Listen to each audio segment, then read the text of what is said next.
What's up, everybody? Mogi Monster here, and welcome to Why the Fascination, or WTF as I like to call it. Hope everybody's doing well. Good to see everybody in chat. Don't hit that button. Reason for the countdown. Stevie and I are experimenting. It seems when I post the channel, when I go live, for a lot of people, it goes to commercial. So I was trying to eliminate, because a lot of people don't get to see the beginning. So I was trying to, see if it worked. You know if it worked? Yeah, it seemed like it did. Right on. So for all of you who always miss the beginning because it goes commercial, that's why I did it. Donald Fuller, what's up, man? Hey, Papa Craig, how's it going? Good day, Mark. Tight lines. Stevie B. Overbuilt, what's up, buddy? Mr. Lee. Hey, Breeze. So that's probably what I'll do from now on is I'll throw in that countdown so you guys can see the beginning, or whoever's missing it, because I don't realize that until somebody brings it up. So good. I'm glad that worked. Barb Santi, how are you? Who else do we have here? Trackway, what's up, man? Finding the Trackway. Rex Hand, Grasshopper. What's up, dude? Flyby Stu, good to see you. Who else? A lot of shows on tonight, so I don't expect a big crowd tonight for some reason. I see Daniela's back on her channel now.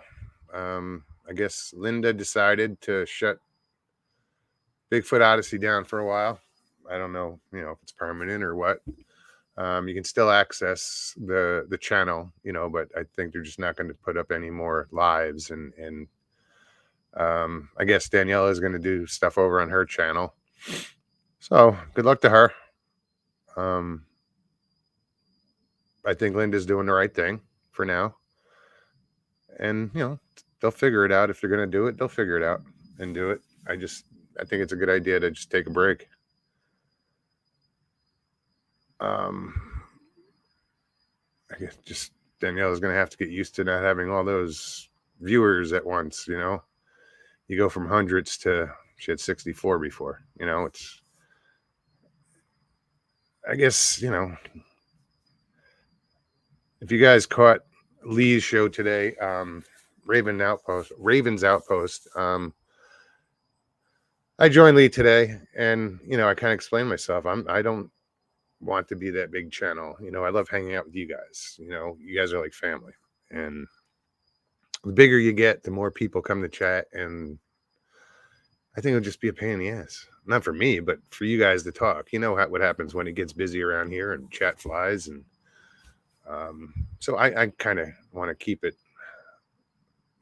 low, because I'm not relying on this as an income. Lord knows I'd be dead by now. Susanna, what's up?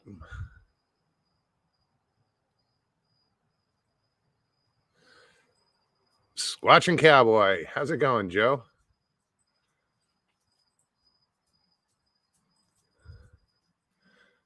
I saw I watched Nikki's show the other night with Rick Dyer and Steve Calls. Good show. And Suzanne, it was kind of funny that Rick called out your sister. If you saw it, you know what I'm talking about. It was just like, good for you, I mean, I know your sister's trying to do her best, and do a good show, but I think she approached that a little bit off, but whatever, it was still a good show. Karen, how are you? Karen Preston. Michael Haywood, what's going on, dude?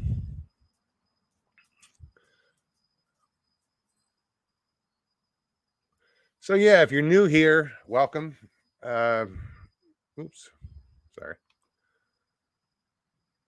And what we do here is we hang out. I I post the link in chat, and anybody that wants to come on can click on that link and join me. Just come hang out. You've got anything you want to talk about. You don't like the conversations that's going on at the time. You want to come in and change it. Feel free. So yeah, if you've never, been on here before and you click the link, just follow the directions. It's pretty simple. All we ask is that you do turn off YouTube in the background. And if you don't want to be on camera, you can just hit stop camera. You don't have to be on camera.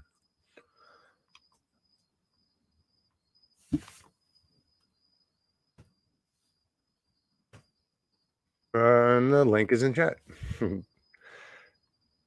So yeah, I'm kind of in pain right now. I spent like most of last night and today, except for the hour I was on Lee's, under Stevie's truck's hood.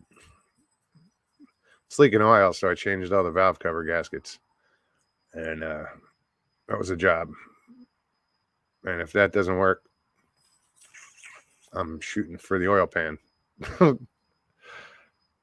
Because yeah, it's leaking too much oil, and it's back to it's running. I just got to tweak some things and then see what I see.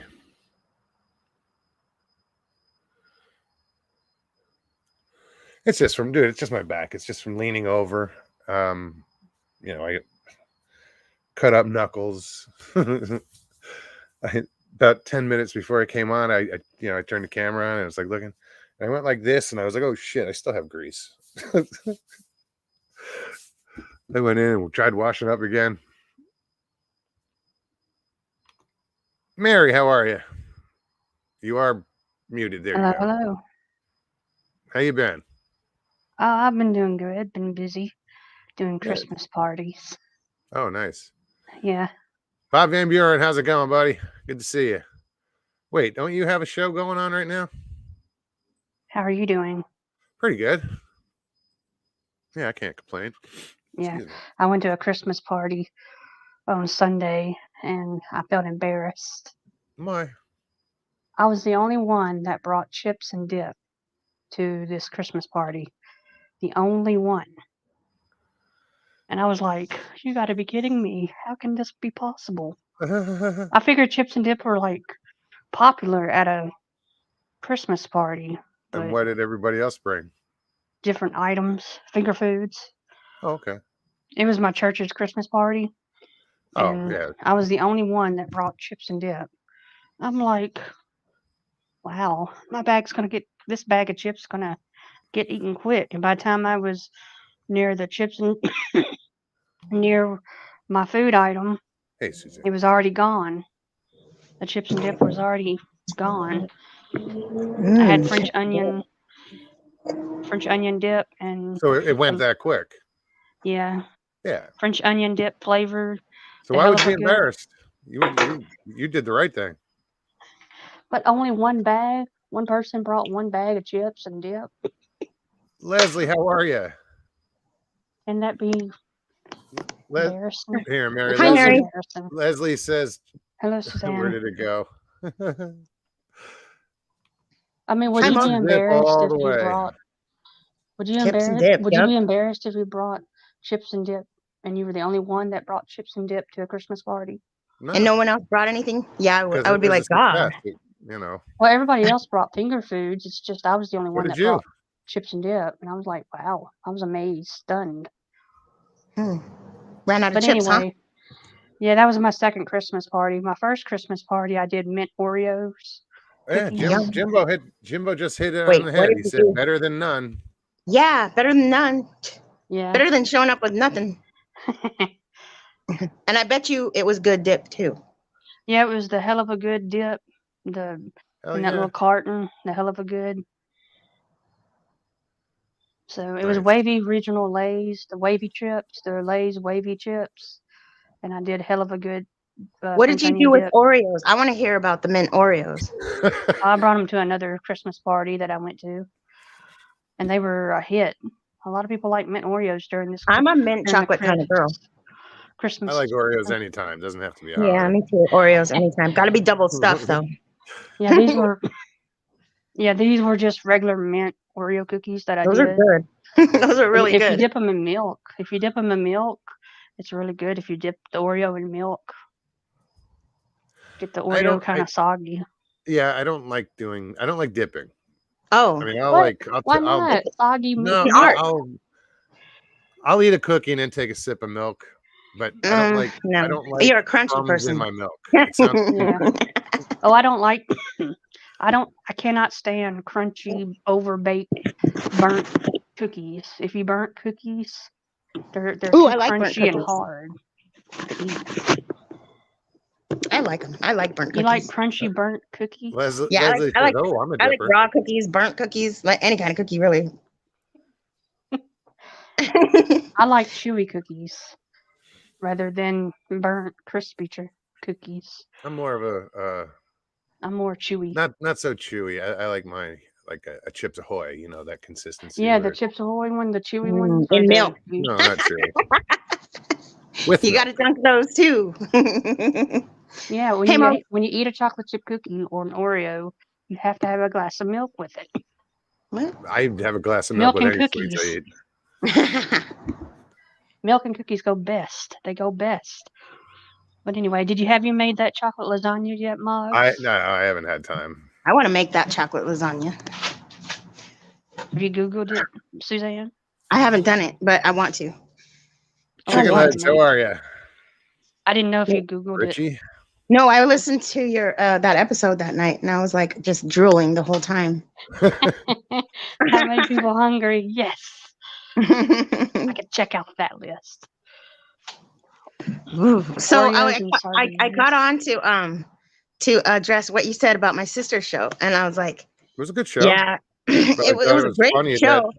I feel like I am not the same type. The way my thinking is different than my sister's, and I disagree with a lot of the ways that she is sometimes. But I just like admire her greatness, just to be who she is, no matter what anybody says, and that I think that wipes everything. It makes just equals it out, because she's so strong to just be how she is, however she wants to be. What about your greatness? My greatness, I'd rather, I'm more of a, I don't know. I'm more of a believer, and no matter what anybody tells me, I won't ever question them, because I don't know. I just don't. Just different, but it was a great show. You see things and experience things from a different side, that most people don't. So since you have that, you don't. I wouldn't question, other people's stories as either.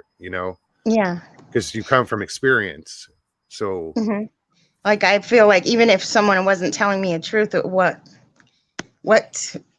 what would I gain from? I don't know, anything, questioning or even addressing it.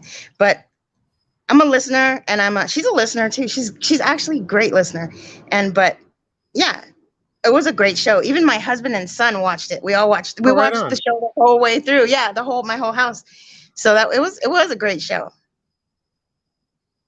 So I'm proud of her. I was really proud of her, because she worked really hard, like networking. She's been networking, and I love it. I love seeing her have passion about stuff. She had a good turnout. It was cool. Yeah, so I'm very proud of her. One of her biggest shows. Yeah. I just let people be however they are, and you can, you just accept them and love them anyway, or you make, problems, which isn't my journey. It's right now. Right now, I used to make a lot of problems, but it's not my journey anymore. Yeah, problems. I'm not trying to make problems. It was just amusing. It's actually cold here, Mogs. Is it cold? Yeah, it's cold. It's pretty cold. I've been cold all day, and it hasn't warmed up like at all today. Where are you from? I'm in the warmest place in the world, Phoenix, Arizona. It's cold down there. Yeah, it's actually cold, and I don't know. It's the weirdest thing. It's so freaking cold over here. Well, I I'm was in just Nashville, dying. Tennessee. I'm in Nashville, Tennessee, and it's How cold got is up it to over there? well today it got up to close to 60 degrees. Like we were Oh, like okay. You're still good then. Like yeah, it we were was. 60 degrees today, It's 67 here right now. and right now it's like Almost. 54. Yeah, I'm in a t-shirt and you know. Yeah, it got up to 60 I've got degrees. a sweater and a scarf and like the. But yeah, it's crazy. It hasn't been this. I just forget that it actually gets cold here sometimes. Are you near? Yeah. Are you like? Have you been in Phoenix all your life? Well, I grew up in the mountains in northern Arizona where it snows and it's like freezing all the time. It's like hardly warm. Wow. But I've been here for like 20 years in Phoenix, and I guess my blood is thinned out because I'm a big old wimp now. I used to walk back and forth, like my parent, like the old people say, walk back and forth to school in the snow. But I don't think I could ever do that again. Oh no. Yeah, but you got to admit, Flagstaff in the summer kicks ass. It does kick ass. That whole area, you know. It does. It does kick ass, but it doesn't kick ass when your whole car is buried in the snow and you have to dig it out to be at work at 6 a.m. No, that was the day I decided to leave, and I did too. Well, anyways, I just want to say hi because I haven't been on your show in a while because we changed our day to Saturday. So the Authentic Happiness Show is on Saturday nights at 7, and we had a really good time this weekend. We liked it. We liked that time. I would even say let's go earlier because like it was just awesome. What time is so everybody, 7. Okay. So everybody join and come have fun. We had a good fun time. So we're gonna do lots of cool stuff. So we changed days for you guys because we love you.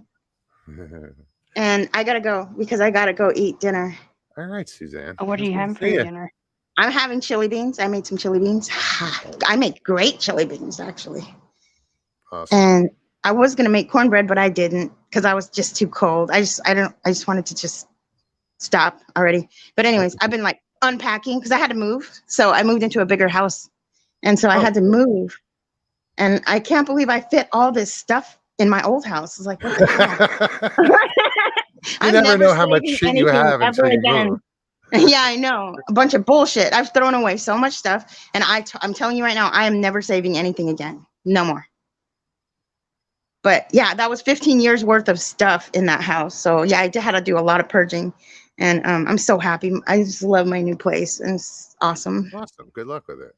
Thanks. Well, bye, everybody. I'll talk to you later. Thank you. Bye, Mary. Nice to talk to you. Have a great night. You too. Bye.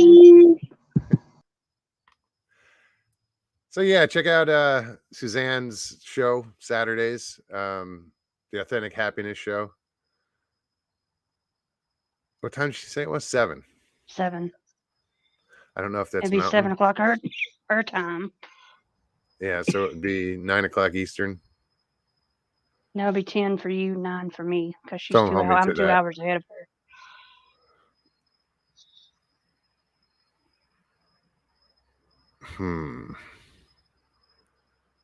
Who else? So are you ready for Christmas? Or are you getting there? I'm trying to get into the spirit.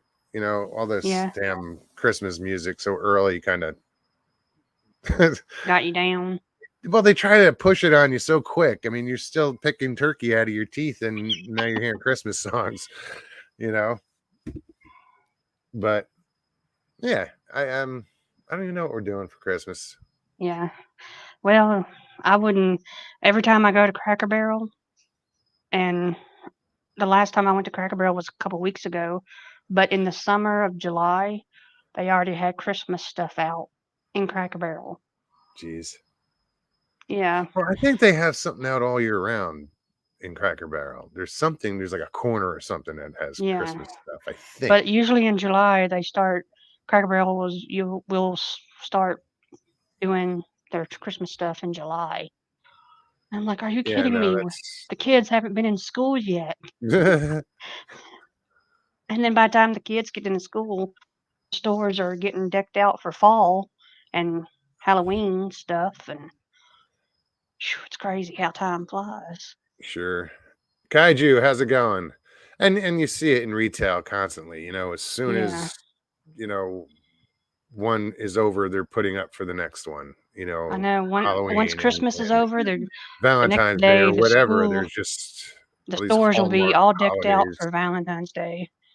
And I'm like, it's 2 months away, less than 2 months. Come on, that's the next holiday. Because there's no holiday in January except for New Year's Day, Yeah. and then you got Martin Luther King. That's a Scotty holiday. Waddles, what's up? Do you ever do anything for Valentine's Day? No. You don't do No, the I mean, flowers, candy, chocolates to your no, wife? I'm single. I don't, I mean, I'm a romantic when I'm with somebody. Yeah. You get the romantic. Well, I'm more like make dinner and shit like that, Yeah. card flowers, but nothing extravagant. You got it, Jimbo. Now make me a sandwich. Well, it depends on what the sandwich is. So it could be a club or a BLT. Ben, what's going on, man? Good to see you. What is your favorite type of holiday that you like the most? And what's the least favorite holiday that you don't like the most?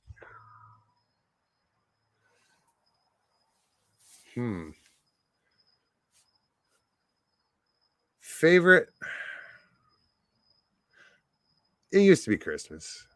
Christmas. I it's gonna be the first Christmas without my dad. I'm in Florida. My family's, back in AZ. So I don't know. I used to like it, but this year is going to be a little rough. Last year was a little, it wasn't terrible. Sorry, I was with Stevie too. Don't take it personal. I'm just saying, not being with family is going to Kind of be rough on you. well, Well, just a next little bit. Monday, I'm with you there because come next Monday, it'll be 6 years since my dad passed away. Oh wow! And Sorry. yesterday made 4 years ago since my former ex-stepfather passed away. So I know how you're doing. I know what you're dealing with. Sure. Grief isn't easy. Grief is not easy. And they say it just takes time when you lose a loved one, and it does. But you want to do it on your type of time, on how you want to go on the grief, Oh yeah. No, But I've been next handling it Monday, pretty well. next Monday, it'll be 6 years for me since I lost my father. He died of COPD because he smoked for like 40 plus years of his life, and he was like a month short turning 66. He was 65 when my dad passed away. And Oh, every year, I really do miss my dad, but I know he's in heaven, and I know he's not suffering anymore from having COPD from the sure. smoking. And he was on an oxygen tank because of the COPD. But I really miss my dad. I just can't believe it'll be 6 years Monday. But I know how you're feeling. I know first year's tough, and it was very tough for me. So Yeah. I I had thought about it before it happened, like how would I handle my father's death someday? And then it came really quick and went, and mhm. I handled it, the way it had to be handled at the time. And But you still have those moments where you have those well, moments. there's those little moments. I mean, it's been 7 months maybe, where I'm like, oh, I can ask Dad. No, I can't. If I have a Yeah. question or I want to tell him something. And I mean, I put it out there. don't get the answer, but yeah, little weird things like that I catch myself doing, and it's like, oh, fuck. Well, the first 3 months after my dad passed away, I started seeing signs of my dad. I would see 3 different guys at a store that came at the store that I was at. It was like a younger version, an older version, and a middle-aged version of my That's dad. odd. And I swear to you, these 3 guys just look like a version of my dad in the face. I was like, is my dad trying to give me a sign about something? Because people, you say they're like, you always have a twin out there when somebody has passed away, But these 3 different guys just look just alike my dad. Because I was waiting for my friend. Were they to all get there done at the shopping. same time? Yeah, I was waiting for. I was inside the building. You know how you go in the greeter part at Walmart. This was at Walmart, and you go in from the sliding doors, and they had those benches that you could sit out. Sure. And I was sitting on the bench waiting for my friend to get done shopping, and about 10, 15 minutes later, after sitting at the bench, a younger version of my dad, this guy looked just like a younger version of my dad, and not long about the other 2 guys that looked just like my dad came on in too. And I'm like, Together? okay, Dad, are you giving me a sign or something? I'm like, what is this? It was really scary and weird that 3 gentlemen looked like my dad, like a younger version, like a middle-aged version, and an older version. 3 different stages. Yeah, it was that's really odd. weird. What's up, Joe? Not much, man. Not Hello, much. Joe. I'm Sorry. just hi, Mary. No, don't be sorry about anything. You were in the middle of telling a story, man. That's okay. No, just popping on, man. I just got this nice new little toy. What's that? This microphone right here. Oh, right on. It's not a Yeti, but it is a Bigfoot. Okay. And it was a Christmas gift from one of our friends that comes to our chats all the time, and that's Chessboard. And he gave me a gift because I jokingly said on a show that Nikki was on and I was on with JoJo Bones, because I said JoJo looked like Santa Claus. And I said, Santa, I want a Bigfoot for Christmas. I want a Bigfoot. And he said, I'll see what I can do. Well, Chessboard actually got me a Bigfoot.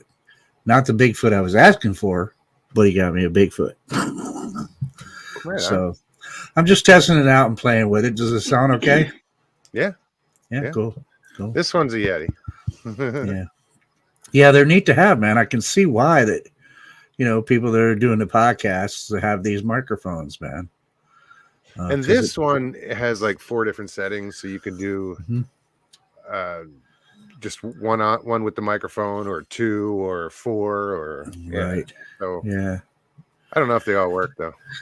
Yeah, right. I've dropped this thing so many times. I'm surprised it works at all. Yeah, that's the thing that surprised me, is this thing is pretty heavy, man. I mean, it's pretty heavy. So that's a new Christmas gift that you got? Yeah, from one of our listeners that listens to all our podcasts. He's a super generous person, man. I mean, that's all I gotta say is the man is just like super, super generous. Oh wow. Cool. And he's one of those people that gives us hope for the world, because he's just one of those genuine giving people that, he just gives to give and doesn't, expect anything back for it, or, he just does it out of the goodness of his own heart. So yeah, it kind of gives you hope that there's people like this in the world, So I mean, it always keeps me optimistic about. There's a lot of people like that in this community. Yeah, there is. A lot of generous people here. That keeps me optimistic about the whole thing, man. And I mean, I'm the kind of person, I feel guilty because I would love to give him a Christmas present in return. And I'm like, give me your address, send me your shipping address. I'd like to send you a gift. He probably will not, because he's the kind of person that's like, he doesn't expect anything back. He just does it, out of give his heart. I would love to be able to give him a Christmas present, because when you get a present, you're like, well, gee, I want to, I'd like to give you a present as well, so. But I get it. Actually, it's a good idea. Christmas presents. I got bandanas that I got to get rid of.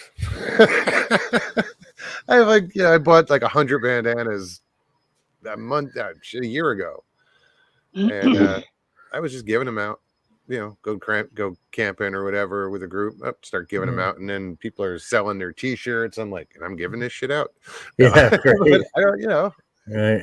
Well, that's why I like, I have my store and everything, and it doesn't make a lot of money. People have ordered stuff from the store, and I'm grateful for that. But I'm pretty much using it now I just will give stuff to people if they want it. Like, you want a cup? I'll give you a cup with Rasta's face on it and your name on the back of it and everything. And, just send me your address. I'll give it to you, because, I kind of like the idea that somebody, if they want something like that, that's kind of cool. That's a compliment to me. Yeah. I like you that much that I would have something from you. Yeah. Yeah, so I found a quote that I'd love to have a Moog's bandana, man. I'd be real grateful for something like that. If you gifted me a bandana, man, I'd give them to anybody. I found I can ship them cheap, and it's coming right in an envelope. It's cheap to ship. So when was it? I don't know. A while back, I said, anybody wants one, just email me your address, tell me the color you want, and I'll send one out. Yeah, still stands. I mean, anybody wants one. There's chessboard right there. He's like, Joe, stop! You're making me cry. Yeah. So you see, chessboard. I sent you an email and let you know that I got it. Now you see that it works wonderfully, man. I love it. It sounds a lot better than just using the microphone on my computer, the internal microphone. The computer also, which was a gift from chessboard as well. So, Yeah, I don't like the. All right, I don't want to embarrass him anymore or anything, but I didn't like the cameras and the mics that come with like the laptop, because I use a laptop. So I've always had an external mic and an external. Thank you for letting camera. me on, Moggs. Thank you for letting me on. Oh, my pleasure. Yeah. Those are some of those are interesting. Oh, well, there she went. Yeah. But anyway, I was going to say those were interesting experiences which she was relating.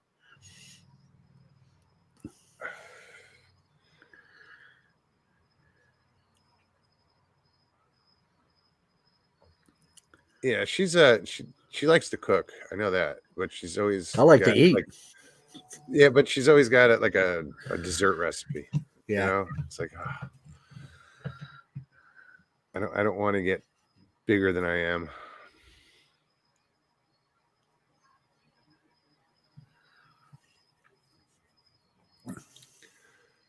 Yeah. Right. Oh, well, here we go. Moog's, I had a lot of other shit on Dyer, and eBay fraud was all over the news, and he made several TikToks about it.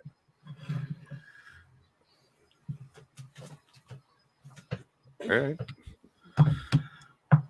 Yeah. It's, I don't know.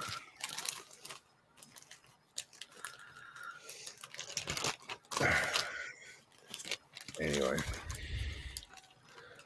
wasn't trying to cause shit. Right. What is it?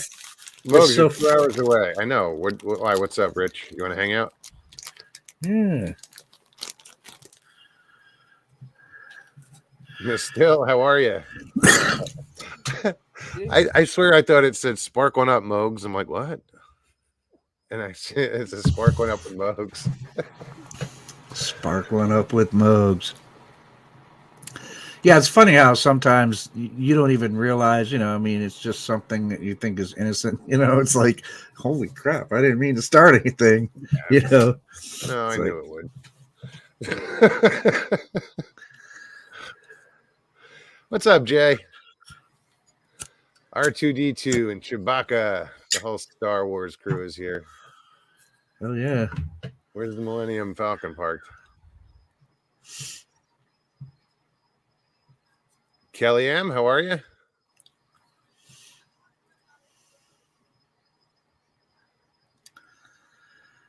Yeah, man, it's colder than mobility. Good to see you.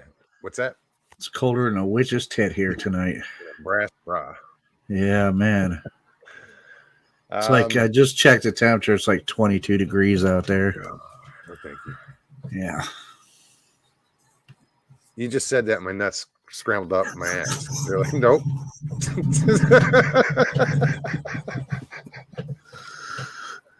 Nope. Yeah, I had a little bit of shrinkage myself as I was saying it. The water's cold.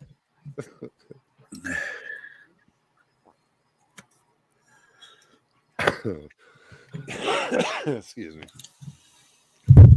Stevie's dying over here. Hello, Stevie. Hey. Oh, let me do it like this since I can do this now. Uh-oh. Hello, Stevie. Don't do that again. The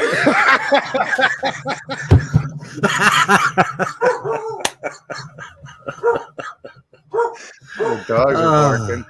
Holy shit. That was the perfect response. That was the perfect response. Please don't do that again.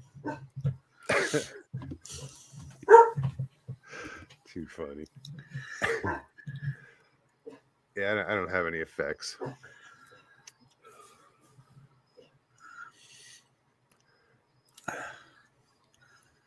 Okay, Kaiju said, Joe, that was like Hannibal. Yeah, Was it that creepy? Yeah. Yeah.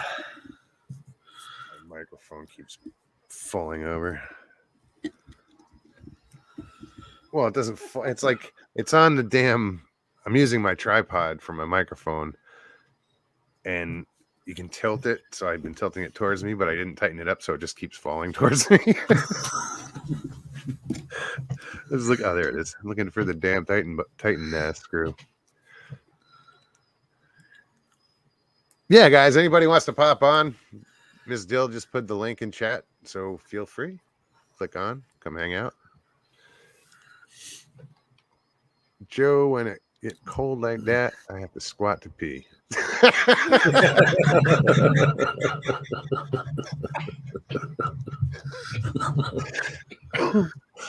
Wow. I can relate, man. I can relate. Hello, Clarice.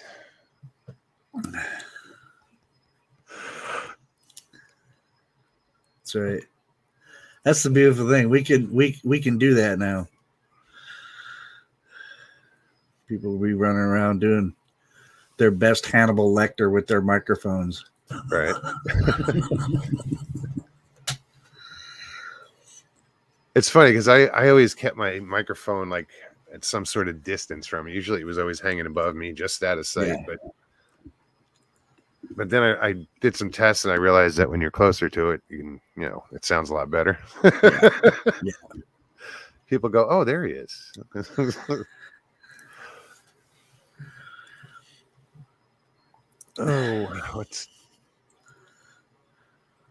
Frostbite. Jay had frostbite when he was a kid. Yikes. Yeah, that's not fun. That's not fun. Kaiju says he can't pee when it's cold. when it's cold like that, he says, I can't pee. Yeah, no, I don't. Just can't do cold anymore. We were fishing and we were like grabbing minnows out of the water and it was like a little chilly. I mean, hands got numb. Yeah. Like 3 fingers. I was like, what the hell's going on? It's only like 65 degrees out. It's not But yeah, well, yeah. 40s soon. When I moved back to New York here, man, after living down south, down in Virginia for so long, man, it took a long time for my blood to thicken up. again, and get used to the cold, because for the first few years that we lived here, I was like, damn, it's cold. What in the hell? What was I thinking? Coming back here. Yeah, I moved from Arizona to Wisconsin. Oh my God. Yeah. Needless to say, I moved back. Yeah, it was an experience. I had never experienced cold like that. Oh, yeah. It was brutal. Yeah. Oh, those places, man. New York gets cold, but that's even colder than here, man. Out that way, man, you get temperatures that are regularly like in the negatives, man. Yeah. And then you add a wind chill on top of that. Yeah. It happens here, but it's not with that much frequency. It gets cold. It'll get down to it very rarely gets into the negatives. It has at times. I'm glad it doesn't do it all the time, man. I wouldn't be able to deal with that. Molly and I were standing outside a little honky tonk here that's around the corner like a few years ago. We hadn't lived here that much or that long. And we looked on the bank sign, it said negative 14 degrees. And I'm like, holy crap, that's cold, man. And I'm out here smoking a cigarette, man. Negative 14 degrees. I'm like, no. Hi, Nikki. What's up? Whew, everything's all messed up. Damn mugs, you should be here, red gravy. Richie's always talking food and the fact that he's stoned. So what's going on, Nick? Well, I just wanted to come on real quick to address your comment there. Pretty harsh. Really. I understand you don't like my show, but that was a Rick Dyer. Way earlier. He's not. You don't like it when I pick on people, and that's my show. That's my whole thing, though. Rick Dyer isn't like me bringing on people and being all happy, joy. That wasn't that interview, and that wasn't, the way that was meant to be. Number one, behind the scenes, we had already talked about everything. So he knew about that, TikToks were fair game in the conversation. I didn't bring up everything else I found out in his background. That just got left behind. And Steve knows that. Steve knows that we had, done further investigation into his background, because he always says he has none, which is not the case. As far as what, a criminal background? Well, nothing has been criminal, but he's been, his arrests and all that stuff. So, but it was just such a small portion, But he wasn't up to par either. He was sick, I know he was on painkillers. Hospital. Yeah, so I let him off easy. I didn't go through. I had 6 pages worth of stuff to talk about, and because of the way he came onto my show, I went from page 1 to page 4 because of the statement he made right in the beginning. I missed that. I didn't get to see that part, but I guess I could go back and watch it though. Mm-hmm. But no, we had many conversations about stuff. He wasn't coming in completely blind as to what was going on. As a matter of fact, he thought we had something else on him that never even came up. So that with Steve, in regards to Steve, but so do you think everything he said is bullshit? Oh yeah, it is. He still says that to us when no cameras are on, It doesn't matter. He's going to lie because he's got all these things in the works. He's got the Discovery Channel stuff. Sure, and now he can't do that because then he'll lose all that revenue from all the stuff he's got coming up. So he had to backpedal, seriously hard backpedal a lot of the stuff. But he knew we were going in that direction. Hence, having his little statement right off the bat. So covering his ass, I guess. yeah, he has to if he wants to keep his network affiliates happy. Sure. So, but that's okay. Everything else was fair game as well because he threw down the gauntlet. I mean, he even told that to Jeff, as a matter of fact, that there wasn't anything we could say to him that was off the table. So, and I did Any keep question stuff off that he the wouldn't. table. Yeah, I heard that. Yeah, I kept a lot off the table because I knew he wasn't well. And we were behind stage laughing and joking around about how things were going to go. So he knew, and he was playing up, and I mean, it's a show, and it was purely entertainment. And you know, some people have a hard time with that because has zero remorse for what he does to people on, you know, with his hoaxes and all that. Yeah. So yeah, I here's mean, an he admitted example. to saying He doesn't. I was gonna say he doesn't deny it. yeah, No, he no, admitted about no. telling us about the tent video being fake, and then how he had to walk it back later. You know, he admitted what was the other big thing? Oh my god. A year ago, he There was said, some "Oh, big that stuff was he said. real. That was real." But now it's like, yeah, it was fake. Look, here's an example, Well, and I don't know if anybody else caught it, but I caught it. Is that this is the Rick Dyer, a bit of the Rick Dyer victimization thing that he has going on too. He was on that show the other night by his own accord. Nikki had told him, "Hey, look, you're out of hospital. We can postpone this if you want to." And he said, "No, no, no, yeah. no. I'm going to do it. I'm going to do it." Right And then during the show, right near the end, I think it was, maybe, he came up with this, "Well, you know, I'm just this, and you guys, you know, you guys had to have me on." And I'm like, well, wait a minute. I'm thinking to myself, Nikki already told you that No, you it could was have postponed it. But it he's wasn't like acting that. like, Yeah. "Oh no, you guys made me come on. I'm just out of the hospital and I had." No, dude. he had been in the hospital for 3 days. 4 Yeah. I already knew. I didn't know if the show was going to go on, you know. I mean, he originally picked Saturday because it was easier on his schedule because he had other stuff to do. So I said, "Yeah, we can do it on Saturday. That's fine."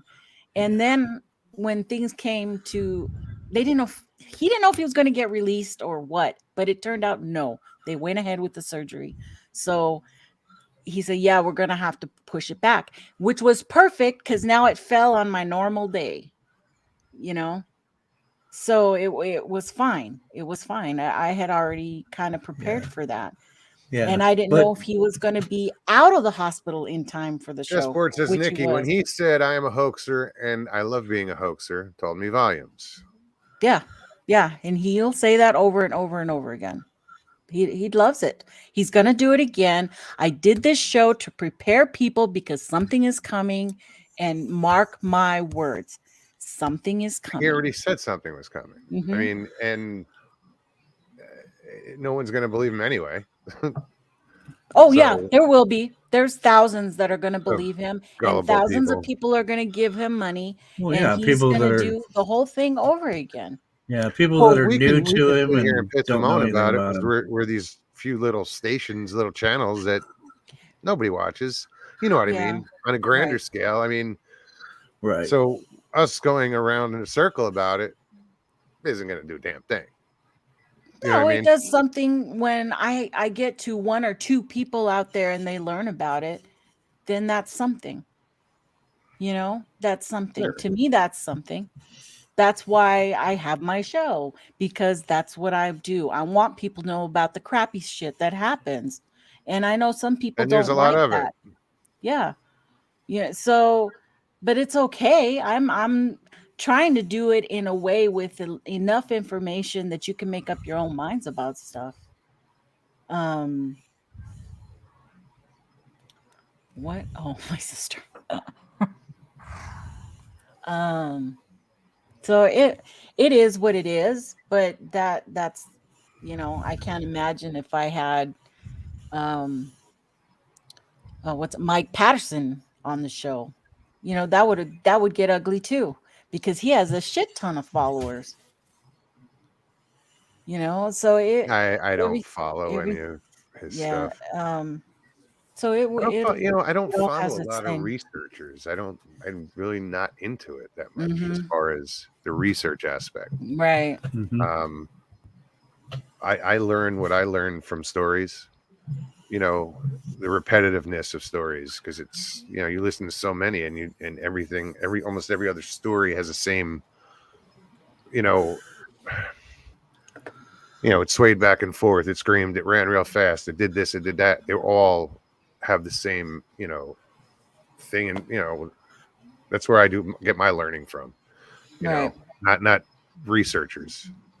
Yeah, Mr. Lee, he had his bands on from the hospital because he was afraid I didn't believe him. So he didn't take them off. It was to prove to me he really was. But then we also got photos of him in the hospital. We do have those. So he really was in the hospital. He really did have surgery. That Oh, was it all was real. obvious Yeah. he was slightly incapacitated as far Yeah. as, Yeah. You could see when painkillers started to wear off in that second hour. And so a lot of questions did get asked, but there was a lot of questions that were answered, but not like how you wanted the questions answered. I could go through them and answer them for you because they were already answered in episode 5, but some people didn't watch episode 5 the first time he was here. So we couldn't go back and forth. Otherwise, the show would have been 4 hours long. I was already trying to keep it within the 2 hours because I knew Steve had his show right after and he needed to leave at a certain time. So there were a lot of parameters I was trying to work into one time, you know. Although I mentioned his whole cartel episode, I didn't talk anything about it.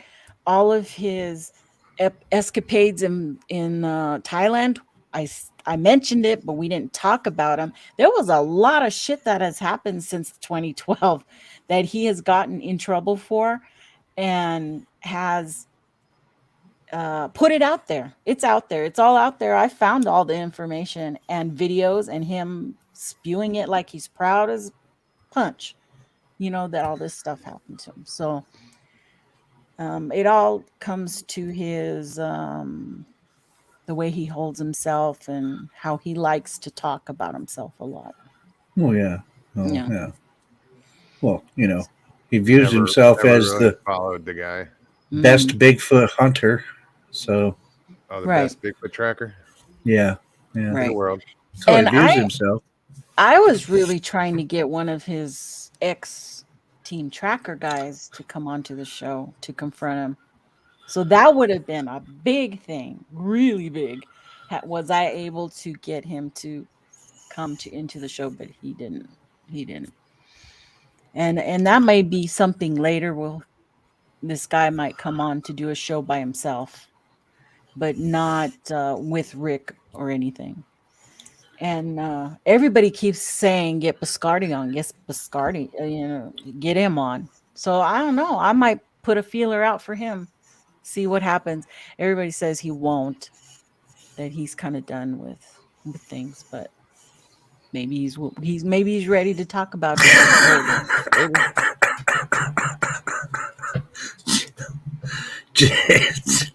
I'm just laughing at that comment. I'm sorry.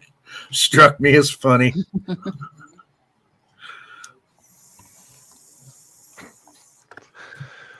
Wow. So yeah, guys, anybody wants to pop on and join us, the link is in chat. Feel free. Yeah. But what you mentioned there earlier, Mogs, yeah, I mean, there is a lot of, because I see them all the time too, there are a lot of common threads, like when you're talking about just everyday, ordinary people, right? Which I consider myself and you and Nikki and everybody else. There are a lot of common threads sometimes in the different encounters. So, To say that you can't learn from anybody's encounter because you don't know whether it's real or not, I don't agree with that, because ignorance. I don't agree with that, because I learn a lot about, I won't say I learn a lot, but I learn different things about my own just by listening to other people. And if I hear similar stuff, man, I'm like, wow, okay. So yeah, you can learn stuff by it. Yeah. Okay, fine. My encounter, somebody else's encounter, whatever, is not evidence that Bigfoot exists. Doesn't mean you can't learn from those encounters. Sure. I mean,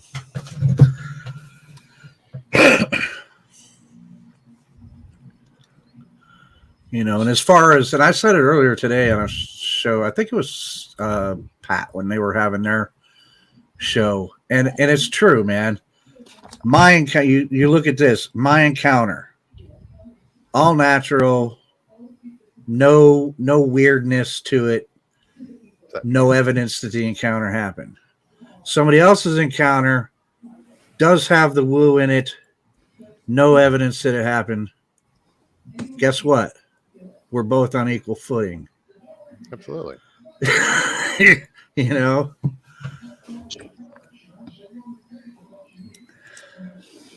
Everybody went silent. What happened? No, it's because you came on, man. What's up, buddy? They're like, who's that? How you been? Good. You? Pretty good. How's Joe? I'm good, man. I'm good. I'm doing good. I have a new toy that I'm playing with. Muggs was gracious enough to let me on.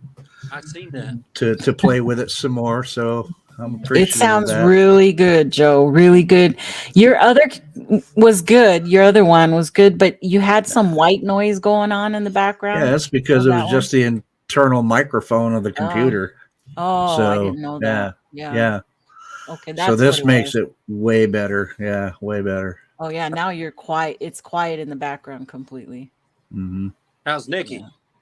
I'm good now. Yeah, this was a kind of a rough weekend, but I'm glad it's over. I can get going to decorating my house and back to my normal stuff. Yeah. So do you decorate for Christmas like you do for Halloween? Yeah. Oh yeah. I think I have 7 Christmas trees, but not all big. Okay, they're all different sizes. Let's say they're all little. They're all different sizes. You get a pine forest going on in there, you might find some Sasquatch. I live in El Paso. There ain't no freaking trees here. You might find some Sasquatch living in your house, man. Yeah, and we are gonna buy a new tree too, because my tree, I hooked it up today and half the lights are not working on it. So that one we'll put outside. So now I'll have a tree outside. But they said there's no trees in El Paso. There's hardly no trees. Unless you plant it. You got to plant the trees here. Here you have to cut them to keep them from taking over. Right. I constantly clean. I live in a jungle state, so freaking trees everywhere. Yeah, we have quite a bit here. We have to keep them cut back pretty hard to keep them out of the pasture, because they'll just take over. Sassafras is horrible here. You have to keep everything bush hogged, and cedars will take over. Never anything real good. Like a gorgeous hardwood or something like that. It's always scrub brush. Then we have a lot that come down. I mean, they die, they fall, and other stuff. We just went through the ash borer deal in this area about the last 10 years, and they just totally decimated our ash trees. Really? I don't have any left. So like it's a beetle? Yeah. Like the pine beetle? Yeah. Because they've been doing a number on things in Arizona. Yeah, it's ugly. Yeah. I mean, it wiped all of ours out. We had a lot of ash trees here. We went in and cut some of them before it had already got in some of them and killed a few, and we just went in and cut them and sold what little bit I had left and cut a bunch of it into firewood, and they were already in the trees. There wasn't a tree we cut that they wasn't already in. Damn. So I still had probably 15 or 20 that were still standing that were smaller, and they're gone. That's, I don't have any ash trees. 0. That's a shame. You know. Mm-hmm. Richie Beehide? What's that? Nikki Beehide. What are you trying to say? Who said it, Richie? Richie? Behave? Do you mean behave? What did I say? I don't know. Behide. Yeah, it's probably behave. Autocorrect. Behave, right? Yeah, I think so. We got some pretty good audio about 3 weeks ago again. Oh yeah? Yeah, we got some pretty good audio. And then two weeks ago, we went back in that area where we thought the calls were coming from, and we got some prints, but I don't know. I'm just Trackways or just yeah, yeah. kind of on the fence about them, except for one particular thing, whatever it is. The prints were 12 inches long, but they're only 3 inches wide. Yeah, it's really, really odd. I got a video of it. How many toes? You can't see the toes; they're washed out. Okay. It rained afterwards, so they wasn't. Weird. I wanted to. Well, I would have loved to have been there when they were first laid down. Now we did find other prints in another location that was about a quarter mile away, and you could see the toe prints in it. But it was kind of, it's really odd. I mean, 12 inches long, 3 inches wide. I mean, they're straight up prints. You can tell they're punch holes. They're 3 inches deep. So 3 inches wide, man. That's bizarre. it is the weirdest thing I ever seen. I don't know what it is. I truly don't. What are they in? What is it, like mud or is it mud? Yep. It's pretty neat, but 3 inches wide. yeah, figure that one out. Well, I'm just running different animals through my head and paw sizes and you know, like if something went in and leaned on the mud, or you know, where do you get 12 inches and 3 inches wide? That's weird. Yep, really. Calls are really good. They were good on the second round. All right. You sound a little distant on that. Did I? I'm hearing background noise. What? Yeah. Is it mine? My husband has the TV on really loud, but I'm not going to make him turn it off. So I'm going to go ahead and get out of here because I've already been on like 2 shows today. So yeah, I'm done for today. So, this is okay. my second show today. Yeah, I'll talk to you guys later. Bye. All right, Nagy. Take care. So anyway, that's about all we got. Just some punch holes in the mud. What were the noises you got? The audio? Howls. They're just different howls. We went in this area. We had a friend of ours over from Ohio, and he come over, and he's really good with maps and stuff, and he was, I mean, he's really good with maps, and he can sit and look at them, and it's like, well, you know, this looks like a good area. So we had him pick some areas, and he came over from Ohio and camped out, and we went in this area. He was like, I think this looks like a really good area. We went in the area, and I got out of the car, walked up to a big sycamore tree. Was there water near the area? Yes. And were there ridges? Oh, we got both ridges and hollers. Water. Okay. Yeah. Water. And I did one knock, man, and it just set it off. It went and went, and I was like, oh yeah, you know, that's good. And that was fairly close. We estimated definitely within a mile. And then the next Saturday we went in that area because we were just kind of testing areas. And the next Saturday we went in that area, and that's when we found the prints. So I don't know if that's any correlation between the two, but whatever it is, we didn't see anything. We've not heard anything since. So that's been it. But it's really similar to the same calls that we get that's about 7 or 8 miles away. So we think it possibly could have been the same one sounding off. I don't know. It's kind of it's really odd howl. It's not real common. It falls in the Hertz range. It's fallen what they claim it what it is. I mean, we don't really know what it is, but so it's fallen within the right range, but you can see them do it, man. You know what I mean? Yeah. That's sticking your neck way out there to say, oh yeah, that's what it was. I don't know what it was, but it's pretty interesting. The only time I've ever really heard anything was, and it was one of those, like, did you hear that? Like, was at Brown Springs. Mm-hmm. I was there with Gary Spike Sr. and heard the coyotes go off, but I know, and he even said it, just before they went off, something went off first, but it was hard to like distinguish what it was. But I heard something, and then the coyotes took over. Yep. So that's why I was like, dude, was there something just before the coyotes went off? He's like, yeah. I'm like, oh shit. Couldn't tell you what it sounded like, but I know there was something there before they went off. Yeah, that set them off. We've got a couple here, and we also have some where the coyotes are not sounding off too. So it's kind of nice to be able to compare the two. Sure. Because the audio was good enough that you can clearly tell that it's not the same.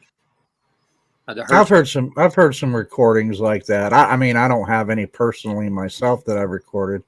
I mean, I've recorded coyotes, but no, I've heard recordings where you can hear coyotes howling, but just before they start, you hear something else that doesn't quite sound like, and I've heard those recordings. Yeah, I don't know what it is. I'm not going to sit here and say it's definitely a Bigfoot, but it's something weird because I've heard that before myself. There's no denying it. Right.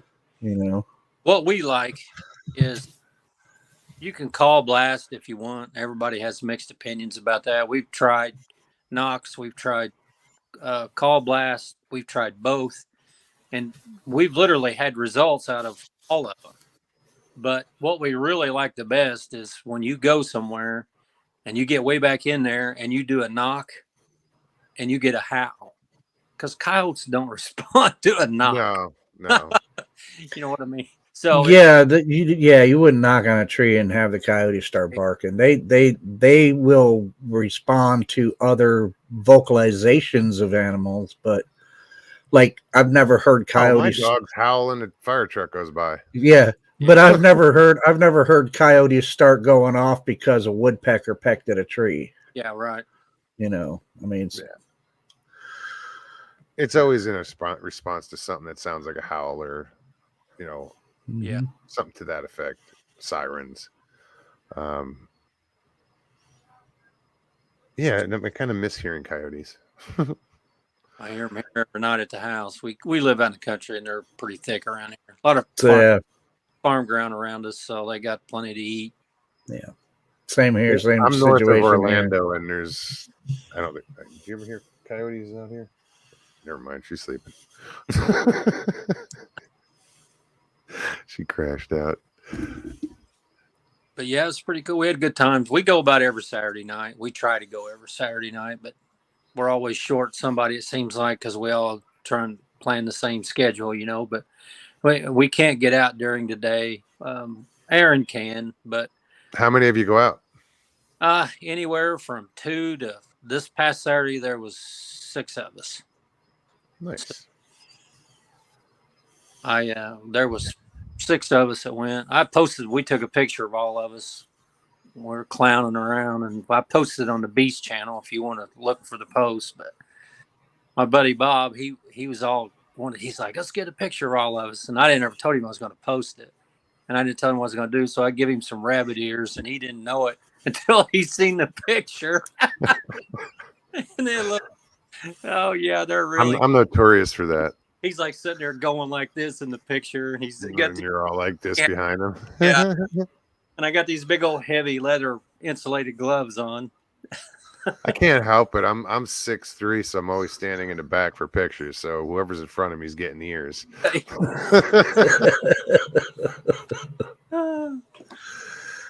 Yeah, it was pretty funny. We're always doing something like that to each other. Every time we turn around, it's never safe. You get somebody right behind you trying to goose you or something. It's always something going on. Jay says, Russ, wait till you hear one of those big bull gators do their bellow. Yeah. I've never heard one. I've seen some. My mom lives in Florida. I've not heard one of them do it, but it sounds pretty cool. I was fishing recently, and damn gator kept showing up. But yeah, it wasn't big, but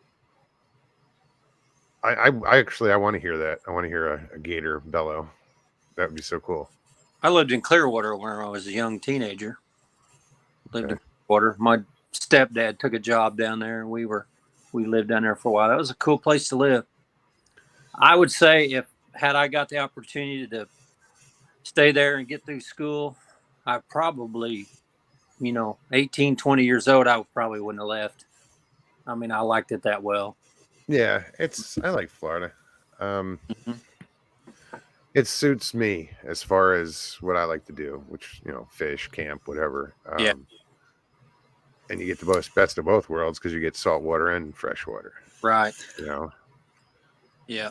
First time I was in Clearwater, I was seeing all these cars parked alongside the road. And I'm like, what the hell is going on here? And then I get up to the front where the line starts.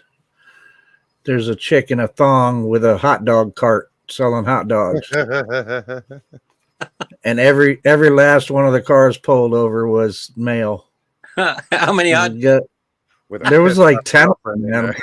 There's like 10 of them lined up, man. And it's like, what are all these guys lining up for? And then I see the cart, and I'm like, oh, that's what. Mom, can I have a hot dog, please? I'll get it. Yeah, no, Mom, you sit here. I'll go get it. Yeah. Hey, it's a good gimmick. The good old days. How old was you? Oh God, let's see. Hell, I was in my early 30s then. Yeah. Okay, so how are the hot dogs? Well, I'm inclined to say they were pretty good, but I don't remember getting the hot dog. Yeah, we used to fish Yankee Bridge, and that's the old bridge. It's not even down there. Last time we went there was 4-ish years ago, and you couldn't even recognize the place from what I remembered it from. Yeah. I mean, it was insane. Yeah, it's amazing how things change. Like Stevie and I were looking at Google Earth at the neighborhood I grew up in. It's not the same. Yeah. The woods I would hang out in, half of those woods are developed. There's neighborhoods there. There's lakes there. There were never lakes there. What the fuck is a lake doing there now? Why wasn't there a lake there when I was a kid? Yeah. That would have been awesome. I actually looked up my house on Zillow, the house I grew up in. It's not the same house. They remodeled it. They changed it. I was like, oh shit, that's the house. Totally different. When I lived in Clearwater, there was an apartment pond, like an apartment complex, condos that was around a big pond. And it was actually really a lake, and not a huge lake or anything. And there was a couple others that we could fish in, but we always liked fishing in it. But it was kind of like more privately owned, and they wouldn't let us fish there. We fished there for a while. It was a great pond to fish in, or catfish in, bass fish in, and they wouldn't let us fish in there. They did for a while, and then everybody started coming out and asking questions. We were out on the dock catfishing, and that was our first mistake. I don't think they questioned it too much if we were on the bank and we were bass fishing or something. Sure. But when we went out on the one dock that they had and we were catfishing, and I was slaying catfish, I had catfish laying all over that dock. And some guy come out, he was like, "You live here?" I go, no. He goes, "Yeah, you're not supposed to fish here." He's like, you need to put those fish back. And I was like, oh man, I was like, I'm trying to keep those, you know. I said, I'm going to eat those. He's like, well, you keep those, but you can't fish here no more. For like a week, I'm like, man, it was just killing me. I couldn't go back and catfish. So then I started getting up at like 4:00 in the morning on the weekends, and I would sneak in there before daylight and catfish. I bet there's no catfish left in that pond. Stevie and I just got permission from a homeowner to they live on a private lake, and there's 12 different homeowners associations on this lake. Wow. And they're all, everything, the whole lake is private, but we just got permission recently to, we can go to this person's house and use their dock, and just got a call ahead of time. I was like, right on. It's a nice lake. I'd bring those catfish in, and my mom, I'd come in, and my mom, she'd be like just getting up, and she'd be like, oh my gosh, she's like, where do you keep catching all these catfish? And I'm like, that lake back there behind the apartment complex? She was like, yeah. I go, well, I was catching them there. And she's like, I thought you boys fishing those other 2 ponds. I go, not anymore. I was like, this is a sweet spot here. But she'd help me clean fish. They kicked us out. And then the apartment I love catfish. I love catfishing. Yeah. And then the apartment complex we were throwing what was left of the fish in the dumpster. Oh, they started stinking, and I guess they finally caught me throwing those fish in there. So then we had to find another place to put them. So I was putting them back in. So Mom would put them in the freezer, and I'd freeze them, and then when I'd go fishing again, I'd throw them back in the pond so that whatever could eat them. And the whole time looking back on that, I'd sit there at that pond and fish at the bank in the dark, and there's no doubt there was gators in it, but it just never registered. I never seen any in it. They never bothered me. Yeah, I'm still not used to having to look. I'm used to just walking up to a water and fishing it, not looking around for something that could eat me. That's the same. It's weird. Joe, do you fish up there? What's that? Yeah. I mean, I haven't fished in a while now. I got to get another fishing license, but yeah, there's plenty of great fishing here in New York. Yeah. And like Mo says, I can go anywhere here in New York and fish, and I don't have to worry about something coming out of the water and dragging me in it and eating me. Yeah, it's the thing here. But yeah, we got a lot of great fishing here. A lot of good bass fishing. A lot of good. I mean, northern pike, man. Fishing up there too. Yeah, good smallmouth too. Yeah, we got them both here. Mm-hmm. Yeah, and Indiana. Yeah, I mean, you got river fishing too. I mean, that helps a little bit. Man, they're just nasty. The rivers are the fish out of the river. They got that river.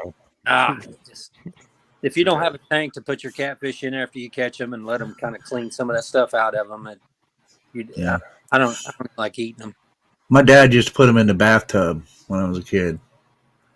Fill the bathtub up with water and put them in the bathtub.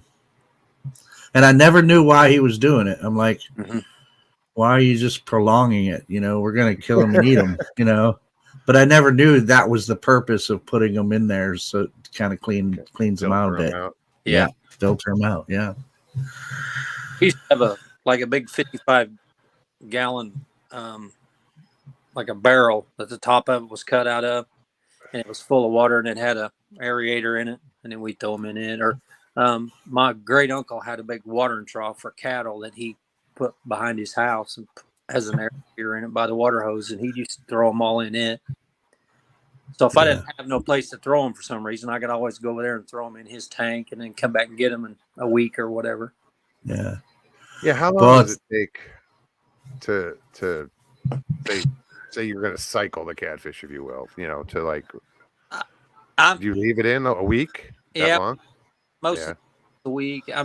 That's just the river fish. If you get the lake fish, catfish, we just eat them, just clean them and eat them. Yeah. Yeah. Well, I'll tell you, I got spiked by plenty of those fish, man, because I'd play with them while they're in the bathtub. I never learned. I got spiked by plenty of them fish, man. And it's not pleasant. I mean, anybody, Mogs, you know, you've been spiked by one before. Yeah, I know you have. The worst one was the last year here in Florida, the saltwater catfish. Oh, horrible. They're horrible. Dude. Every go down there, we catch them stupid things, and then I'm trying to get out of them. They're like stabbing you.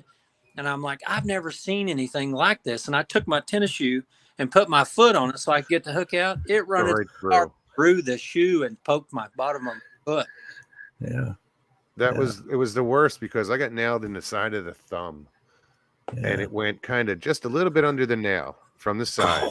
So that makes me cringe just hearing about it, man. Whatever toxin was in it was like within 10 minutes, my thumb felt like somebody hit it with a sledgehammer. Didn't know what to do. I didn't at the time. Now the belly slime. Yep. You know, I've heard about that. But dude, it works. It works. I don't know how, but it does. Well, I think it's to protect themselves from each other. Yeah. Because sometimes when they feed, you know, I've seen videos of catfish feeding where they're like fighting over it and the food. And so I'm sure they get jabbed. Yeah. So, that's like bigger catfish, 20, 25 pound. Their barbs round off just from wear and living. Yeah. They're not near as sharp. The young ones are the ones that'll really get you. Mm-hmm. I don't even here. Go ahead. I was just gonna say, up here we have it's the northern version of the catfish, which is the bullhead, you know. And they get pretty big, man. I mean, I've seen some pretty big bullhead too. Depends on where you're catching them out of, but yeah, they can get pretty huge. I've never seen a bullhead quite as big as some of the catfish I've seen. And some people will say they're the same thing, but they're not the same thing. They're the same family of fish, but they're not exactly the same thing. No, I mean, you have channel cats, blue cats, flatheads. There's so many different kinds of catfish. Yeah. Up here, we just call them bullhead because they got two little horns. It looks like on the head. I remember catching them along with the whiskers and stuff. Yeah, I've never caught those. I've seen them. Now I'll tell you a weird one that most people don't know about is: have you ever heard of a yellow belly catfish? Mm-hmm. There was a pond that I used to fish in a small town near up here where I live. My grandpa used to take me there, and you used to catch them like bluegill. I mean, I don't know. They reproduce so fast that the small ones just take over. And the people are wanting them caught. But we used to go up there and catch those yellow bellies. And, that's the only place that I've ever caught them things. Yeah, I've heard of them. Yeah, their bellies are like yellow. They're bright yellow. Yeah. I caught some catfish in Arizona that were like calico. Really? It was weird. Yeah. We used to catch some catfish. And it was in a river.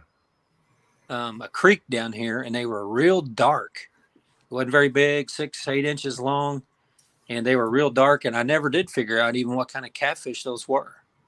The last catfish I caught down here, because I really haven't, I want to take Stevie catfishing, but I don't know where to go, because there's so many invasive species down here, but we were fishing at a spot, and I caught this catfish that was like black. It was weird.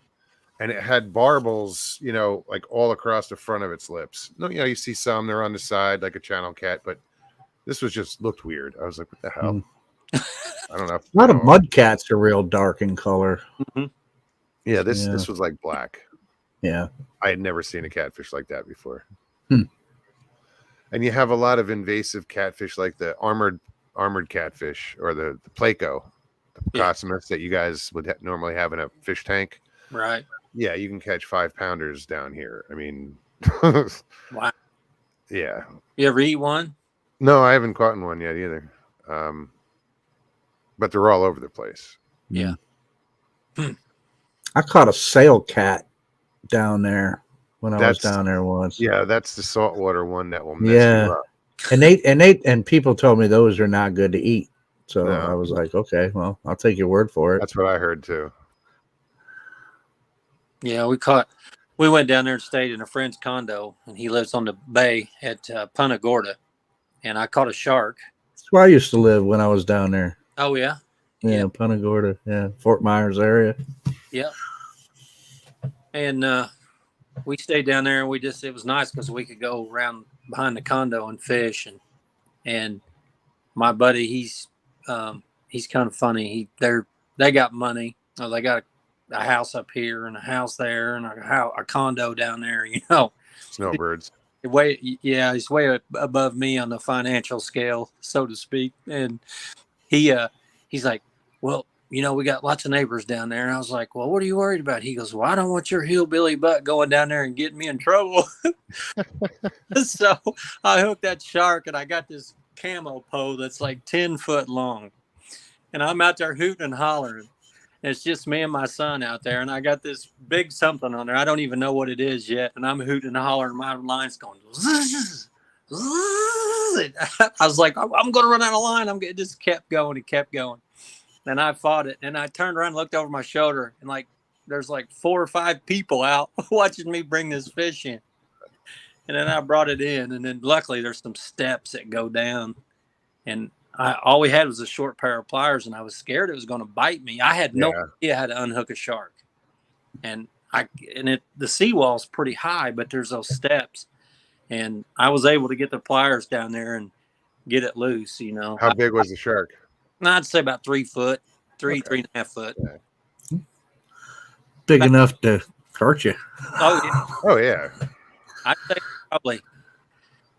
I'm not very good at guessing weight, but kind of compared to catfish, I'd say 30-ish pound.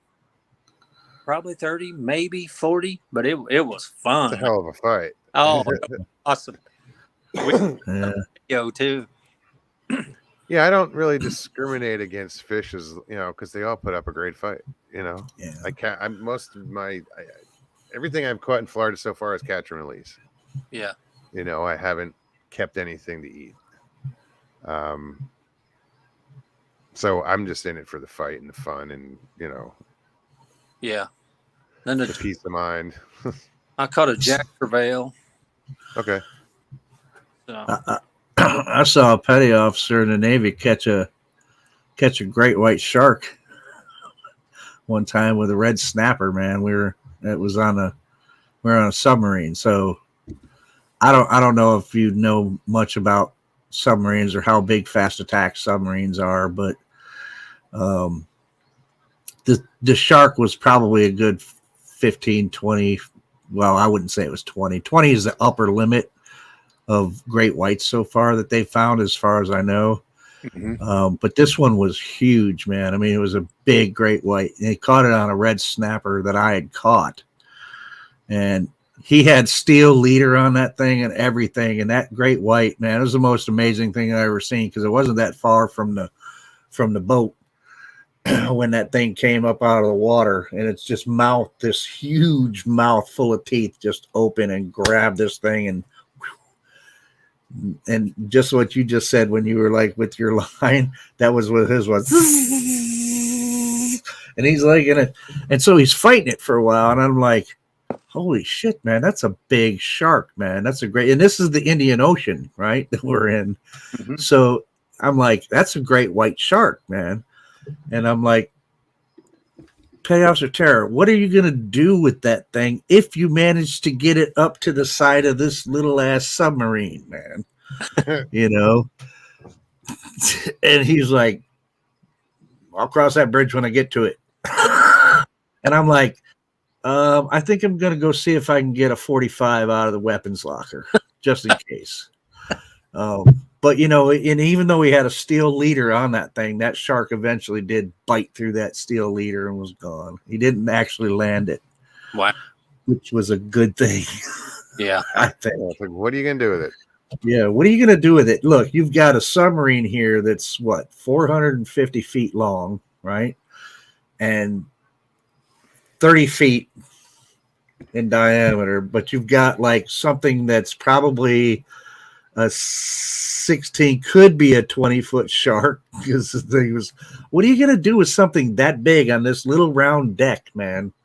because on a fast attack submarine, the deck is not flat, and there's not much of a deck there to speak of, right? So yeah, but it was one of the most incredible things I've ever seen fishing. Is this guy latch into this great white shark, dude? It was crazy. I caught a small bull shark last year. It was 2 foot long, but still, it's a shark. You're like, oh, what am I gonna do with this? Went to bring it over the rail, the line snapped, so I didn't have to deal with it. But yeah, it's just still, it's that when you see it's a shark, that first reaction is like, oh shit. Yeah, that's when I was bringing that one in. I was like, "Oh man, we're gonna have a massive fish, to cook and eat." And I seen it was a shark, and I was like, "Oh man!" I was like, "But it was fun, but I'm not gonna eat it." I don't know. Some shark I hear is pretty good eating, man. Yeah, I hear people say it's good. I hear people say it's bad. We were in North Carolina fishing off the piers, the topsail area, or if you're from there, it's topsail. And we were catching dogfish, which are sharks, spiny dogfish, and we ate one, and it was good. Was it? Yeah, it was real good. Yeah, we caught a Jack Crevalle, and I didn't think they were any good to eat. And there was a lady who was there that seen us as she come out, and she was like, "Can you eat those?" And I was like, "Well, I imagine you could, but what I read, they're not very good." And then after that, like 6 months later, I was watching a video, and this guy was cooking up Jack Crevalle, and he was like, "These are not bad." And I was like, I've never even heard of that fish. It's silverfish with yellow in it. Yeah. Yellowtail jacks. Yeah. Oh, I've heard of them. Okay. Yeah. Okay. There's a big bear color. Yeah. I don't really know that much about saltwater fish. It's not something I get to do, Yeah. Well, down here, there's like, I grew up saltwater fishing in New Jersey, but the fishing down here is a lot different because the fish are different. You got, all the different versions of snappers you can think of. Grouper, drum, cobia or cobia. Just so many different species down here. Yeah. Drum. Now they call them drum because of a noise they make, right? Yeah. Yeah. There's white drum or red drum, black drum. Well, if you're on the Mississippi, if you're catching like sheep's head, it's a freshwater drum. Anywhere from here. I was catching them in Wisconsin, but it's a freshwater drum. Oh, okay. But down here, I didn't know if they had. I mean, because the only thing I'd heard, like stripers, striped bass, they come into freshwater too to spawn. I guess a lot of saltwater fish probably come into freshwater. There's quite a few that come into freshwater to spawn. But so you have saltwater version and freshwater version of drum, just like you would have saltwater version of catfish and freshwater version of catfish and trout. Yeah. Huh. Are we boring everybody now? Probably. It always turns to fishing here, but that's okay. It's usually earlier on, and I get away from it. Yeah. This one kind of evolved around to fishing. But I'm more used to freshwater fish myself than saltwater fish. I mean, I've caught a few. I've caught, we went out fishing for blues and for striped bass one time, and had a great time doing it. And I, fished and caught that sail cat in Florida at one time, but I haven't been a big saltwater fisherman, mostly freshwater. I grew up saltwater fishing and freshwater, but the majority of my life has been freshwater. Yeah. Yeah. I was there. I was always there. First day of trout, trout season, and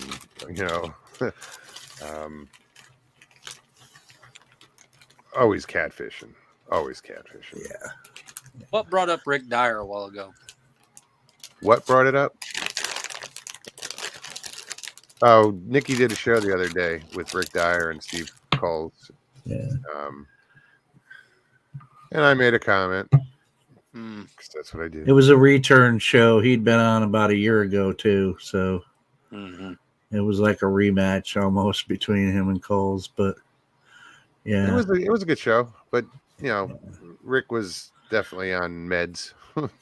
Rick was Rick, but that guy won't change.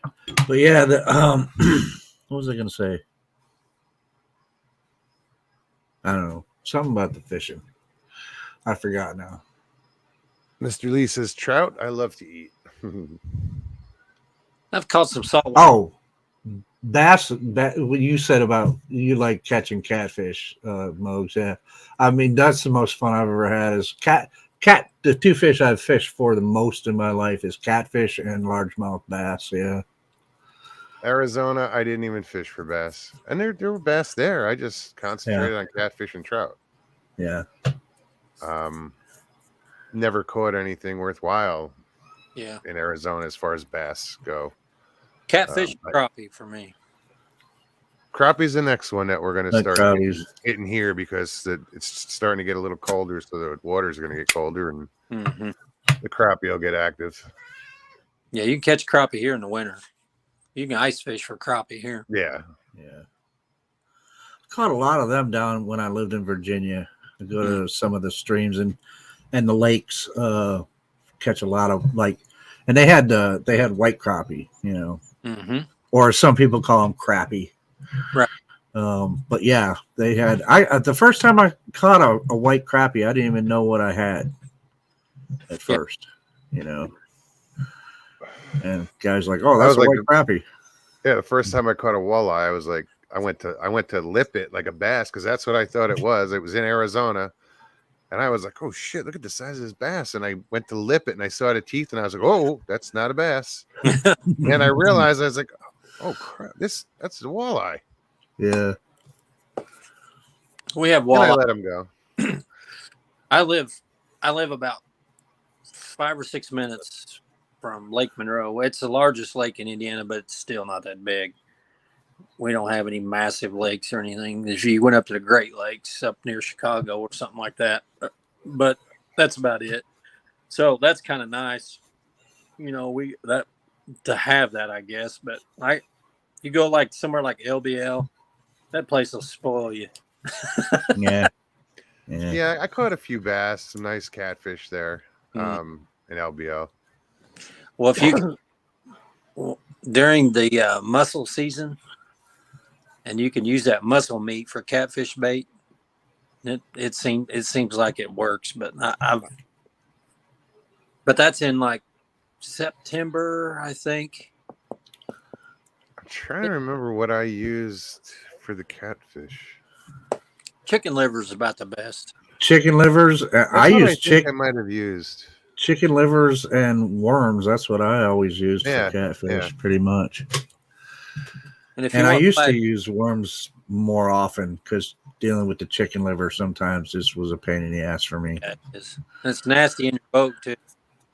Yeah, but I'm sure you do it. You go out and catch night crawlers. Oh, absolutely. Yeah, you can't do that here. Yeah, didn't do it in Arizona. I was like, fuck. I used to love doing it when catch all my own bait. Yeah, I used to love doing it when I was a kid. Go outside at night with a flashlight, go catching night crawlers, man. Yeah, they're $5 a dozen for night crawlers here. Yeah, that's why we used to catch our own. I want to start netting my own bait because I like fishing with live bait. Yeah, but shiners are just and minnows are just outrageously expensive. So I go to Florida, and we book a guide. To go bass fishing on what's the name of that lake down by Kissimmee? Togo Lake. Is it Togo? Toho Lake Toho. It's like Tohogapiga or something like that. Yes, we were just talking about that same lake. So we meet this guy. He goes, well, we'll just meet at the bait shop. I'm like, okay. I'm like, that's not very far from where we're at. So we meet at the bait shop. So we drive there, and it's like 5 o'clock in the morning. And we drive there, and he goes, well, you got to buy bait. And I was like, okay. So we basically got, I don't remember what kind of small fish they were. I don't even remember what it was. $25 a dozen. I said, what? And he goes, Yeah. those are just no more than shiners. He goes, yeah, but here they're $25 a dozen. I said, you know how much those are at home? I said, I can buy bigger ones for $8 a dozen. Yeah, down here they get their minnows from Arkansas and their shiners from Arkansas. Yeah. Yeah, the large wild caught shiners, which I'm not don't need. $29 a dozen. Man. And then here was the best part. So we're out on the lake fishing and we're catching 6-7 pound bass just left and right. Yeah. That's a monster up here. Hell yeah. Well, that was nothing to him. He was like, yeah, he's like, you're fishing the wrong time of the year, really. I'm like, okay. And so we start catching fish and there's these little orange poles sticking up out of the water. This lake is only like 5 or 6 feet deep. And I'm like, what's those little orange poles? He goes, well, that's where those guys come to harvest minnows and stuff to fish with. And that's like spots that they mark or something. I go, really? He goes, yeah. And I go, do you keep a cast net on your boat? He goes, oh, yeah. I was thinking, well, why didn't we freaking throw your cast net and save me $75? Right. Yeah, because a lot of those guide services say, well, if you're going to be out for 4 hours, you're going to need this many dozen fish. Yeah. You know, so it's like, but I only want to buy a dozen. No, you got to buy 3. Or it's like, But he did put us on the fish. There was no doubt. Well, you down here, there's just fish everywhere. Yeah. Yeah. And like Stevie and I are just hitting these little ponds, little local places, and we got to get a map and just mark them off as we hit all of them, you know, each one. But there's, I fish with the medium shiners, and they're $9 a dozen. Yeah. That's that's crazy. Yeah. Yeah. Well, hey, man, I'm gonna jump off now, man. But All right, dude. Thanks for letting me on. Let me play with my new toy and everything. Yeah, we're good. Appreciate it.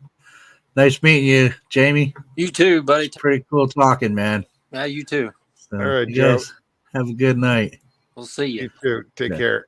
All right. Now what are we going to talk about? I don't know. What do you guys want to talk about in chat? Let's talk about Mr. Lee. When's he going to come on the show? He's been on the show twice. Show? This is news to me. It was news to the people that were on the show when he was on the show. like they didn't even believe it was him because he didn't come on screen. You know, it was he just turned his camera off. Yeah. But people didn't believe, the people that were on the show didn't believe it was him. Really? Yeah. And I don't know where I was at when I missed that one. I miss one every once in a while, but I at least stop in and check for a few minutes. Starting hopefully in a couple of weeks. He's gonna. I told him, put together, your English Bigfoot report. You know, throw it at me. Let's see what we got. And I said, use your imagination. Use as much time as you want, and let's do this. And so he's gonna pre-record something, and hopefully we'll start doing something the beginning of the year. I don't know if it's going to be once a week or whatever, whatever he wants to do, or every other week. Don't want to pressure him. Yeah. But yeah, I think it'll be cool. Yeah, I didn't get to talk to you about LBL whenever you was down there, and I was going to try to come, but I didn't get to. I ended up having to be on call. I did miss you. Yeah, you're right. I sure did. LBL was cool. I enjoyed it. It was very, very pretty. No experience whatsoever. No sounds, no sightings, no nothing, no feeling. Yeah. Which campground you go to? What the hell was the name of that? Something Hollow. Over by where that group campground where Mark and those guys camp. Yeah, I camp with them. Well, just south of that, there's something Hollow. I forget the name. I know where you're at. Yeah, I was in the last. There's like 3 camp areas. I was in the last one right on the was in like the best damn spot in the place. Past the bathroom. Yeah. Yep. And yeah, it was great. It was right on the water, and yeah, it was protected. It was like, because you had a hill behind you. Most actually is like, aside from the lake, everything else was kind of like a hilly. So it was set down, and it was windy over here, didn't touch us. You know, it was cool. When I was leaving, there were people like lined up. They were like, "Hey, can I have that spot?" You know, sure. You know, but everybody's like, "Oh man, you got the best spot here." I'm like, okay. When I got there was no one there. Yeah. You know, I'd say I got there on, it was midweek or whatever. And by the weekend, it just started loading up. Yeah. But yeah, it was, I really enjoyed it. It was pretty. I was out there in the kayak. Enjoyed like watching eagles. I filmed a lot of, you know, the eagles, and got some coyote across the bay. I filmed, you know, I was a little nervous driving at night because I don't want to hit a deer. And there's tons of deer in there. I'll tell you something cool. One night we all went out, and we were in Garrison's SUV, and it had been raining, and it'd been pretty warm, but it got rainy and kind of cold that night. And we were driving down the trace, and you would go down in those low areas where there's like fields on each side of you, and there were copperheads all over the road. I mean, they were everywhere. It was the biggest concentration of copperheads. If a guy had to walk down through there in the dark, yikes. Yeah, I mean, it was crazy. What they were doing, crawling out on the road to get heat, and they were soaking the heat from the road. That's what they were doing. But yeah, that was kind of creepy. I mean, it didn't matter. Yeah, it was. It is a gorgeous place. It's an awesome place to camp. So yeah, she drove up from Florida. Oh yeah. Yeah. And then Barry Browning showed up, you know, so it was just like the three of us. Barry only stayed like a day and a half, but it was cool. You know, I hadn't seen Barry since the 168. So it was good to see him again. Camp with Barry, he comes up. He's been at some of the camp outs. So yeah. She's usually the last one to leave. Yeah, he's a good dude. I like Barry. He's a good guy. He's great sense of humor. Yeah, he's funny too, man. He comes up with some of the funniest stuff. Yeah. And he's quick too. Yeah.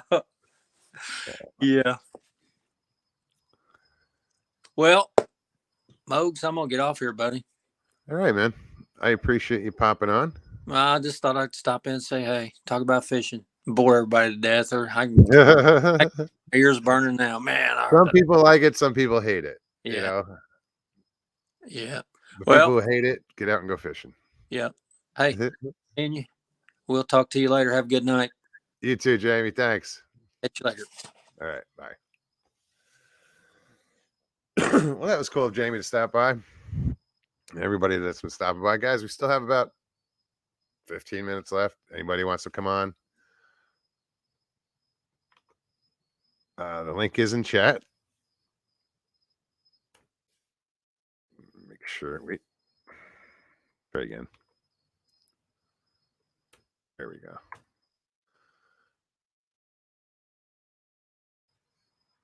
Yeah, so like I said earlier, if you've never done it before, you just click on the link, follow the directions, and turn off YouTube. And if you don't want to be on camera, you can hit the stop camera button. Like I said, there's only, 15 minutes left, if that.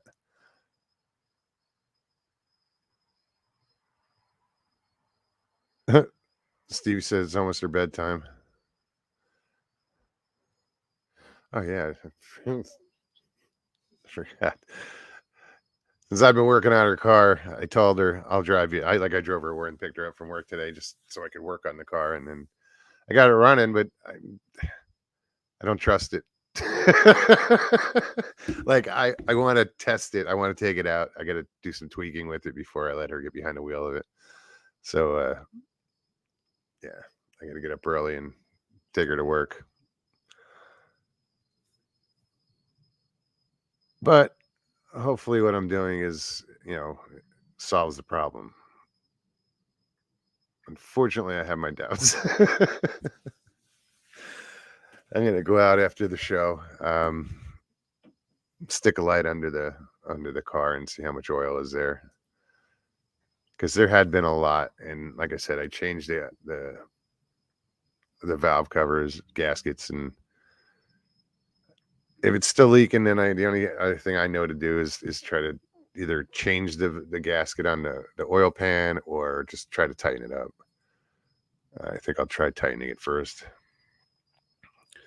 But what I'd love to be able to do, and I don't know how to do, properly, is steam clean the engine or really degrease it. I don't think I can do it in the driveway here. There's enough of a mess from what I've been doing. But I'll power wash the driveway and clean that up. No big deal.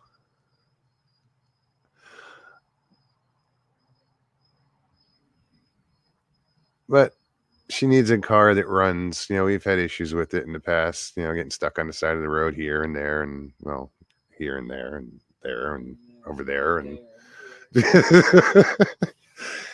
so, figure I got it to where it was running good, and it still is. But like I said, it was leaking oil. So I'll get up and do that tomorrow.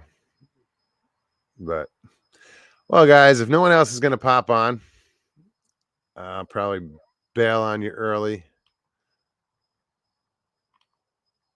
And I do appreciate everybody coming to hang out tonight. I appreciate you guys coming out, hanging out any night, You're the reason I'm here.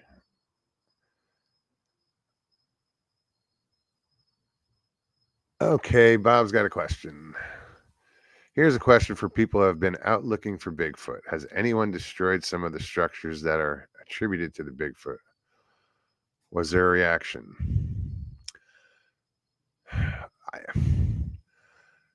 I've heard of someone taking a leak on a structure and something, they got some sort of reaction. I don't remember where I heard that. But yeah, that's a good question. All right, guys. Again, thank you. I will be back on Thursday. So if anybody wants to pop on, think about what you want to talk about before then. If you're new to the channel, subscribe. Please hit that like button below and leave comments. I enjoy reading comments. All right, guys. Well, you have an amazing night. I will see you in 2 days. Yeah, that's about it. Peace and God bless, everybody.